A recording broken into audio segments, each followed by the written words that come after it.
I-flex ko lang ang Christina Beauty Salon. Hello mga Team Kahoy, kumusta kayo dyan?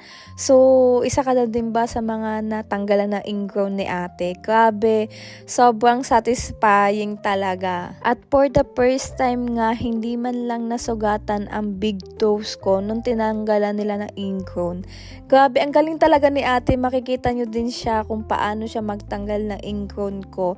At sobrang lalim yan, ang dami ding dry skin, tingnan nyo naman. Pero natanggal niya yan ng walang kasugat-sugat. Ang galing niya, promise. Highly recommended ko sila. Hindi pa talaga ito yung full video ko, pero gusto ko talaga silang i-highlight, i-flex kung gaano sila kagaling magtanggal ng ingrown. Tingnan nyo si ate, oh, as in, sobrang OC niya. As in, natanggal niya lahat. Ang lalim-lalim niyan at ang sakit-sakit na. Pero natanggal niya ng sobrang smooth lang. Magagaling naman yung mga nagtanggal ng ingrown sa paa ko, pero the best talaga to si ate. Talagang babalik at babalik ako dito sa Christina Beauty Salon para magpatanggal ng ingrown sa kanila. Kaya mga ka-Dorabels, ongoing pa din yung promo nila na pedicure and manicure plus 3 services for only 100 Qatari Riyals. Kung napanood mo to, magpabuka na ng appointment sa kanila.